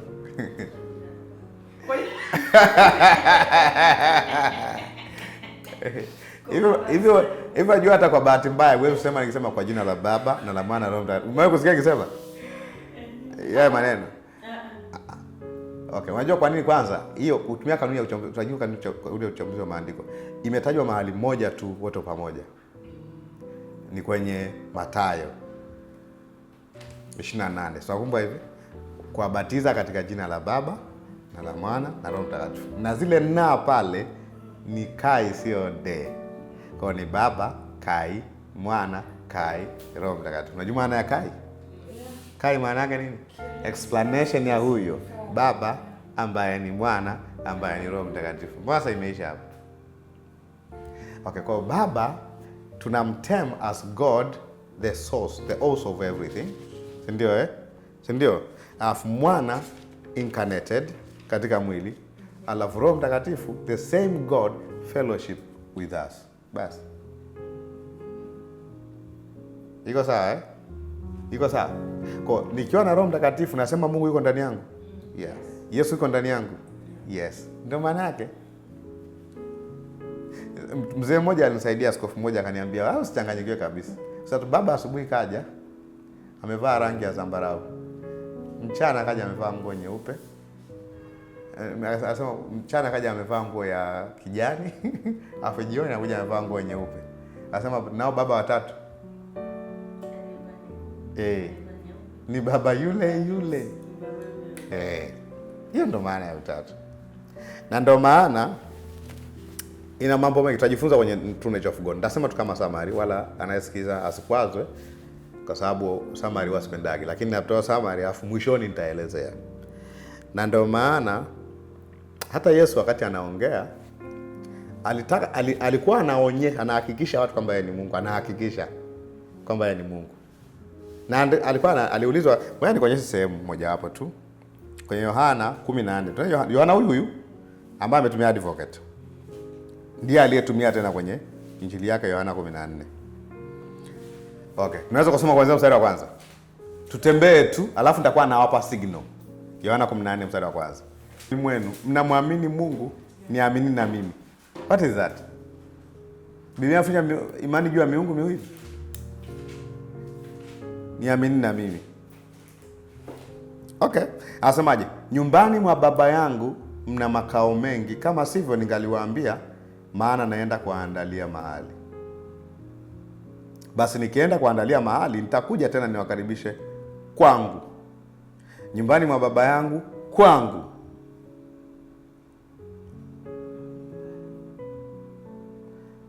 Kwa nyumbani mwa Baba yake ni wapi? Kwake. Ili nilipo nanyi mwepo. Kwa nyumbani mwa Baba ni ndani ya Kristo. Sababu neno I welcome you unto myself. Not my place, myself. Kwa ni ndani ya Kristo. In Christ reality nazungumzwa hapa. Tuwe taratibu. Asema basi nikienda kuandalia mahali, alikuwa anazungumza kabla hajafa hapa na kufuka, si ndio? Basi nikienda kuandalia mahali, nitakuja tena niwakaribishe kwangu ili nilipo nanyi mwepo. Iko hapo Asema nami niendako mwaijua njia. Tomaso akamwambia Bwana, sisi hatujui endako, na sisi tuijuaje njia? Akuvunga. Yesu akamwambia, mimi ndimi njia na kweli na uzima. Mtu haji kwa Baba ila kwa njia ya mimi. Sasa ukiwaza njia hapo ndio utaanza kuwaza barabara. Pole. Ataelezea njia hapo chini. Akasemaje? Kama mngalinijua mimi, mngalimjua na Baba. Tangu sasa mnamjua tena mmemwona. Kwa Baba alikuwa mtaani. Unasemaje watu ukae kama uko Yerusalemu na Yesu anaongea. Usikae kama uko hapa. Hama. Uko Yerusalemu saa hizi. Sasa kama mngenijua mimi, mngemjua Baba. In fact, aliyeniona mimi amemwona Baba. Ninyi mnamjua tena mmemwona. Baba alikuwa hapa. Labda ufeli Kiswahili au tunyofoe kwenye Biblia mstari. Halafu chini yake asemaje? Yesu akamwambia ngoja. Unafikiri ilisha? Nani anasemaje? Filipo akamwambia Bwana, utuonyeshe Baba yatosha. Ni kama vile unapiga hivi. Ila wala amechoka kusikia Baba, mimi Baba, mimi Baba. Alafu anaanza kuelezea. Anasemaje? Filipo akamwambia Bwana, tuonyeshe Baba yatosha. Angalia jibu lake. Pay attention. Yesu akamwambia, mimi nimekuwapo pamoja nanyi siku zote. Wewe usinijue Filipo? Swali lilikuwa nasemaje? Nionyeshe Baba. Jibu lake nasemaje? Mimi siku zote niko na wewe. Bado unijui?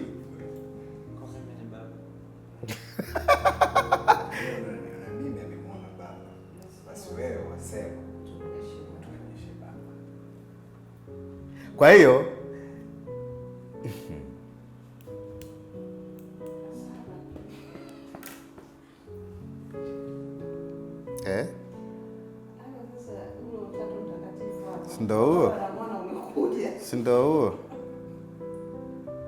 Sindo huo nimeshaelezea. Simeshaeleweka jamani. Utatu umeeleweka au? Shida ya utoto sio kwamba haupo. Unaelezewaje ndo muhimu. Sawa Sawa. Okay, nataka tuendelee au tuishie hapo? Kwa sababu leo tutaka tujifunze tabia ya Mungu sikutaka. Anasema nimekuwa pamoja na Yesu zote usinijue Filipo. Okay, shida hapo inakuuliza sasa ni roho ni nani? Ngoja tumemalizana na Baba na Mwana. Tulia basi. Mimi sasa hivi ndo rubani. Subiri niongoze meli. Ndio maana akasema chini yake, mnisadiki ya kwamba mimi ni ndani ya Baba na Baba yu ndani yangu. Maana yake ni union It is God in the flesh. He is working. Kwa Mungu alikuwa katika mwili Yerusalemu, lakini alikuwa katika mwili wa Yesu. Iko sawa? Akifanya kazi zake. Si ndio?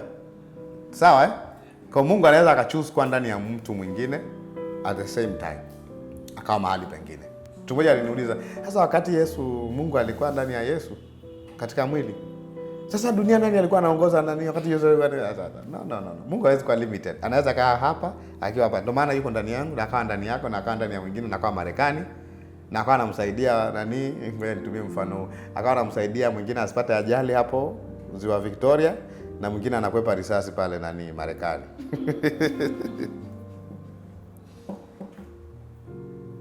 Sawa Sawa. Twende 16. Kwa Yesu alikuwa anacheza na maneno kwa sababu Wayahudi walikuwa hawamchukulie kama Mungu. Sawa Ndio maana kwenye sura ya 10 anasema mimi na Baba tu mmoja. Lakini hakuanzia pale, amejitenga akajiunganisha. Mimi nawapa uzima wa milele wala hatapotea kama akarudia tena, Baba yangu ni mkuu kuliko wote, hakuna atakayonyang'anya kwenye mikono yangu, mikono ya Baba yangu. Amesema hakuna atakayonyang'anya kwenye mikono yangu.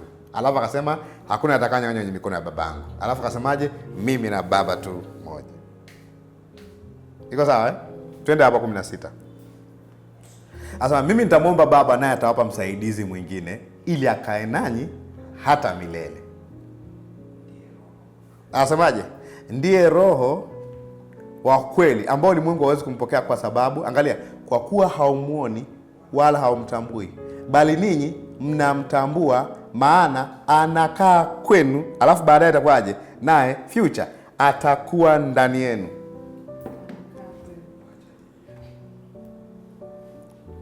Tukalale.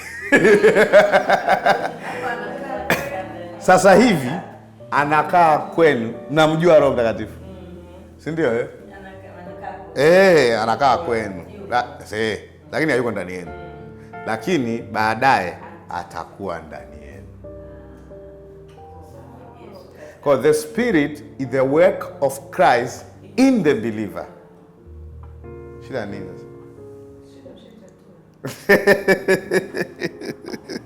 Na ndo maana akasema hivi, angalia. Mstari wa ngapi tulisoma? 16 17 Anasemaje? Sitawaacha ninyi yatima, naja kwenu. Kwani yasema Roho Mtakatifu atakuja kwenu?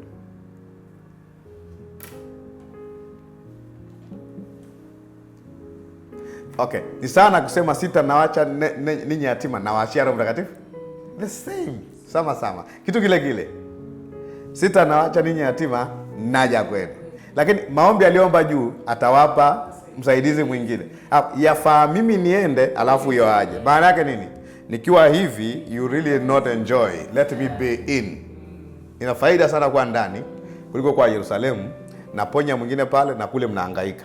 Nataka niwe ndani ya mtu kila mmoja ili muendelee kuexpand kazi yangu. Because the Spirit in us is Jesus Christ expanding his territory. Ndivyo ambavyo afanya kazi. Na ndio maana kwenye Yohana 12:24 anasemaje? Akati anatabiri kifo chake, akasema chembe ya ngano isipoanguka inakaa hali hiyo. Lakini ikianguka ikaoza ikafa, ikifufuka au ikiota inazaa mazao mengi. Alikuwa anasema hivi, I'm alone like this, God in the flesh. Si ndio? But when I rise, God will be in many. Kwa hiyo God will incarnate many men. Kwa atakuwa ndani ya watu wengi. Iko sawa Umeelewa sasa? Kwa maelezo haya marahisi kabisa. Yeah. Okay. Kwa hiyo tunaweza tukamaliza hivi. Kwa hiyo tunapenda sasa kwa maana yeye alitupenda kwanza. Waraka wa kwanza Yohana 4:19. Tunawapenda wengine kwa sababu pendo la Mungu limeshamiminwa ndani yetu. Warumi 5:5 pia.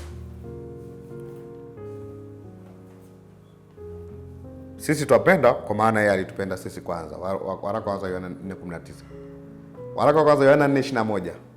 Anasemaje? Na amri hii tumepewa na yeye, ya kwamba ampendaye Mungu na ampende na ndugu yake. Kwa upendo wa Mungu unatufanya tumpende yeye. Basically, kwa kumwamini yeye tunaweza kuwapenda wengine kwa sababu upendo wake unamimina ndani yetu sisi tulipoamini. Waraka wa kwanza Yohana hiyo 4:11. Rudi juu 4:11. Anasemaje? Wapenzi, ikiwa Mungu alitupenda sisi hivi. Umeona upendo wake ulivyo ajabu Kwa kufahamu upendo wa Mungu ni inspiration ya Mungu kusaidia kuwapenda wengine. Wapenzi, ikiwa Mungu alitupenda sisi hivi, imetupasa na sisi kupendana. Sorry. Kwa hiyo, ukifundisha vibaya upendo wa Mungu, unamtengeneza mwamini mbaya. Mwamini akiona upendo wa Mungu ulivyo mkubwa, inakuwa empowered amuige baba yake, apende kama yeye. Ndio maana kwenye ile wa Efeso tuliosoma 5 1 kabla hujaenda 2. In fact ukisoma zote 1 na 2 nasemaje? Ngoja tusome Waefeso alafu tumalizie hapo. Waefeso 5 mstari wa kwanza na wa pili nasema hivyo mfuateni Mungu kama watoto wanaopendwa. Neno mfuateni pale Kiingereza nasema be ye followers of God. Neno followers pale ni mimetes, ambao maana yake nini? Imitators, watu wanaoiga kwa Mungu. Tunaiga nini? Mkaenende katika upendo kama Kristo naye alivyowapenda ninyi hata akajitoa kwa ajili yetu. Kwa hiyo upendo wa Mungu ndio unatubidiisha, ndio unatuempower tupende wengine. Kama Mungu alinipenda mimi hivi, kwa nini nisiwapenda wengine? Upendo wa Mungu ni our inspiration to love others. You can't know the love of God and not pour it to other people. Upendo wa Mungu ni nguvu kwa ajili ya kuwapenda watu wengine. Kwa hiyo Mungu ametupenda na sisi tunampenda kwa sababu tumeamini kazi yake na kukubali na kupendana sisi kwa sisi. Hiyo ni kusema kwamba muamini amependwa na Mungu. Upendo wa Mungu actually ni kwa ajili yetu. Alikuwa anatuwaza sisi. Sawa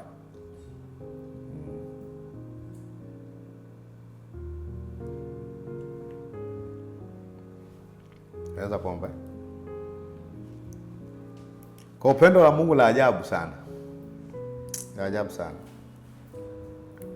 Ni kwa ajili yetu. Yaani hakuna kitu katika ukombozi ambao ilikuwa ni kwa ajili ya Mungu. Yaani hakuna sehemu ambayo Mungu alikuwa na matatizo. Msamaha wa Mungu ni kwa ajili yetu. Nilikuwa naambia juzi sehemu moja, hata tunaposema unajua wanadamu wanafundisha vibaya juu ya msamaha wa Mungu. Anambia jamani, samehe uwe na amani. Kusamehe ni kumfungulia mfungwa ambaye ni wewe. Kwa kama kusamehe ni kumfungulia mfungwa ambaye ni wewe, kwa sababu tunafikiri msamaha unatuathiri sisi tunapowasamehe wengine, lakini Biblia haifundishi hivyo. Biblia inafundisha namna Mungu alifanya nini? Alivyotusamehe, kwa sababu sisi ndio tulikuwa tunahitaji msamaha. Iko wazi kabisa. Kwa hiyo Mungu hakuwa kifungoni. Sababu msamaha wa Mungu basically ni kumwachia mfungwa ambaye ni sisi. Si ndio? Yeah. Kwa msamaha ni kwa ajili ya mwenye uhitaji wa msamaha, sio wewe. Wewe katika Kristo uko huru. You are not bound.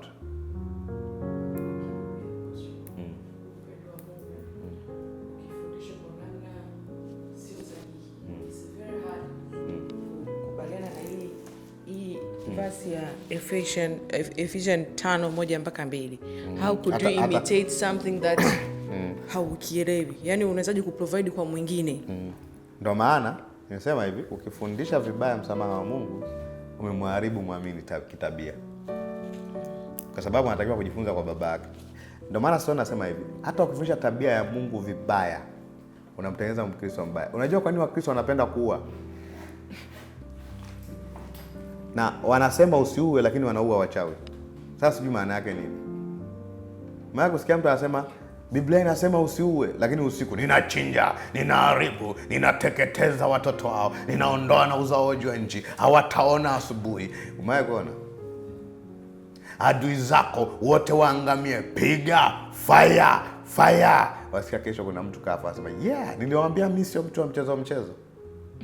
Ni kwa sababu they learned wrong about God. Hakujua pendo la Baba. Kwa ukifundisha vibaya tabia ya Mungu na namna Mungu anavyosamehe, namna Mungu anavyopenda, ukiweka upendo wa masharti unazaa muamini mwenye upendo wa masharti. Ukiweka msamaha wa hovyo unazaa muamini anayesamehe kwa hovyo. Kwa sababu lazima aige kwa baba yake. Ndio anasema hivi, ukifundisha kama Mungu ni mwenye hasira, umempa muamini tiketi ya kuwa na hasira. Sababu Mungu hawezi kukemea usiwe na hasira wakati yeye mwenyewe ana hasira. Alafu hasira haitendi haki ya Mungu, na mwenye haki mwenye Mungu anatumia hasira. Unawaambia watu hasira ukaa vifuani mwa wapumbavu, na Mungu mwenyewe pia anayo hasira. Kwa hiyo Mungu ni nani? Kwa hiyo ukifundisha vibaya, watu wa Kristo wana legalize vitu kwa sababu walivyofundishwa juu ya nani? Baba yao. So you have a wrong father, you have a wrong character. So tunajifunza kwenye tabia ya Mungu huko mbele. Tunaweza kumshukuru Mungu. Baba, tunakushukuru kwa sababu ya upendo wako.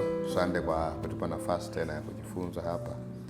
Tunaomba na kupokea kwamba mambo haya tuliyojifunza yanakuwa na nguvu ya kugeuza na kubadilisha fahamu wetu kwa ajili ya yale ambayo umefanya katika Kristo. Kila mmoja wetu anaweza kuenenda katika pendo la Mungu kwa sababu tunauona upendo wake. Tunaomba na kupokea kwamba ufunuo wa upendo wa Mungu unaendelea kuimarika na kukua ndani yetu, kiasi kwamba tutauona ukubwa wa upana wa upendo wake. Tutaona kimo, tutaona kina, tutaona urefu na tutaona upana wa upendo wake Mungu katika Kristo Yesu, ili mwisho wa siku ufunuo wa upendo huu utusaidie kuenenda katika upendo katika ulimwengu huu, mbele ya watu wengine, katikati ya waamini na watakatifu, katika jina la Yesu. Tunasaidiwa na upendo wa Mungu kwa imara kwa watu bora, tuweze kutenda kama baba yetu. Tunapewa uhakika kwamba ulinzi wa Mungu ni kwa ajili yetu. Tutembee kama watu wenye uhakika kwamba Mungu hatupungukii wala hatuachi, katika jina la Yesu. Amen. See you next Thursday.